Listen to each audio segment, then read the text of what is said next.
très simple, ça vous dit quelque chose. La raison d'être. Je vais dire une chose que dans notre vie, nous avons tous une raison d'être. C'est-à-dire pourquoi, on se demande certainement de découvrir sa raison d'être, c'est-à-dire pourquoi je suis sur Terre. Ce n'est pas une question philosophique, je vais vous dire, ce n'est pas une question philosophique, mais c'est juste que nous sommes nés, quand nous vivons, il y a des choses où nous aimons vraiment faire, il y a d'autres choses qui ne sont pas prêts à faire. Il y a quelque chose en nous, il y a un désir, je ne sais pas si ça vient de l'éducation, de la société, etc. On se demande pourquoi je suis sur cette terre. J'ai mis beaucoup de temps pour comprendre ceci, bien entendu, moi-même, mais j'ai toujours été dans l'enseignement, dans l'éducation, dans l'animation, dans la communication, je n'ai jamais changé. Je ne suis pas un peintre comme notre ami Jamel, je ne suis pas un ingénieur dans la technologie, mais j'aime parler, j'aime l'idée, j'aime écouter. Je pense qu'avoir découvert avec le temps ceci. Il y a beaucoup de personnes qui se disent, moi, comment je peux découvrir ce que j'aime faire, ma passion. Et je vais vous dire une chose, il y a des tests, il y a des formations qu'on fait, on a eu ce test-là, ça prend du temps bien entendu parce que cette formation, elle a besoin aussi d'exercice. C'est très simple pour les gens qui font ce travail-là, vous allez mettre les 10 choses que vous aimez faire. Vous allez mettre les 10 choses que vous aimez faire.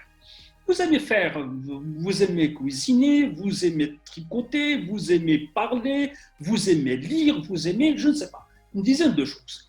Et vous allez les noter, 1, 2, 3, par ordre d'importance par rapport à vous. Moi, à chaque fois, ce qui revient le premier, c'est la formation, c'est dans les déformations. Et puis, quand vous allez de 1 à 10, des choses que vous aimez faire, vous allez prendre dans les tops, 1 à 5. Vous allez prendre les 1 à 5. Et quand vous allez prendre les 1 à 5, vous allez leur affecter une note.